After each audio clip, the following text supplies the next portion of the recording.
ওয়ালাইকুম সবাইকে স্বাগতম আজকের ভিডিওতে। আজকে আমি আপনাদের জন্য আরেকটি নতুন ভিডিও নিয়ে আসছি। বর্তমান সময়ে আমরা সকালে ইমো ব্যবহার করে থাকি। ইমোতে সবাই একে অপরের সাথে কথা বলে থাকি। ইমোতে অনেক সময় আমাদেরকে অনেকেই কল দিয়ে থাকে, বিরক্ত করে থাকে। বর্তমানে অনুমতি ছাড়া ইমোতে কল দেওয়ার দিন শেষ।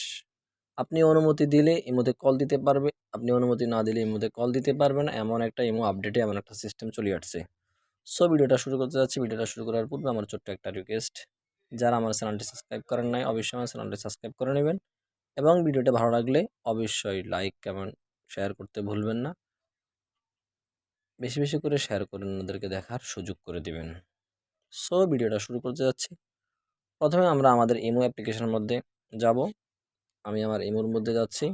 ইমো অ্যাপ্লিকেশনের মধ্যে যাওয়ার পরেই উপরে যে সেটিংটা আছে অর্থাৎ এই প্রোফাইলের মধ্যে ক্লিক করবেন। ক্লিক করার পরে 2 নম্বর যে অপশনটা আসবে সিকিউরিটি অ্যান্ড প্রাইভেসি, এখানে ক্লিক করবেন। ক্লিক করার পরে স্ক্রল করে নিচের দিকে যাবেন, যাওয়ার পরে যে কল যে অপশনটা আছে সেই অপশনের মধ্যে ক্লিক করবেন। ক্লিক করার পরে সাধারণত এখানে অনেকের এভরিওয়ান থাকে। এভরিওয়ান থেকে আপনি এখানে মাই কন্ট্যাক্ট করে নেবেন। তার আগে আমি আপনাদেরকে বলে দিচ্ছি, এভরিওয়ান মানে হচ্ছে আপনার নাম্বারটা কেউ নিয়ে এসে কথা বলতে পারবে, আর মাই কন্ট্যাক্ট হচ্ছে আপনার নাম্বারে আপনি কন্ট্যাক্ট লিস্টে যে নাম্বারগুলো আপনি সেভ করেন, ওই সমস্ত কন্ট্যাক্ট যাদের নাম্বারগুলো আপনি সেভ করেন তারা কল দিতে পারবে, এমন একটা কন্ট্যাক্ট সিস্টেম। কন্ট্যাক্ট বারে এখানে ক্লিক করবেন। ক্লিক করার পরে নেভার অ্যালাউ যে অপশনটা আছে এখানে ক্লিক করবেন। ক্লিক করার পরে অ্যাডের মধ্যে ক্লিক করবেন।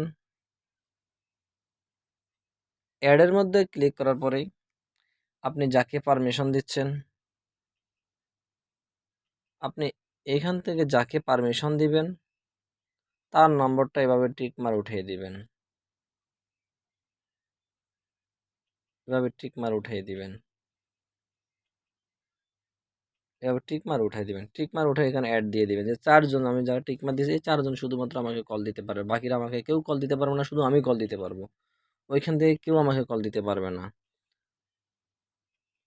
তারপরে এখানে অ্যাডের মধ্যে ক্লিক করবেন। অ্যাডের মধ্যে ক্লিক করার পর আপনার কন্ট্যাক্ট লিস্টে 4টা লোক চলে আসছে। এখান থেকে শুধু অনলি এরাই আপনাকে কল দিতে পারবে। তারপর আপনি যদি চান, যদি এখানে আরেকজনকে আপনি ডিলিট করবেন, এ কল দিতে পারবে না এমন করবেন, তাহলে এখান থেকে রিমুভের মধ্যে ক্লিক করে দিবেন। তাহলে রিমুভ হয়ে গেছে। এভাবে রিমুভের মধ্যে ক্লিক করে দিবেন। ওকে, আজকের ভিডিও এখানে শেষ করলাম। সবাই ভালো থাকবেন, সুস্থ থাকবেন। ইনশাআল্লাহ নেক্সট ভিডিওতে দেখা হবে।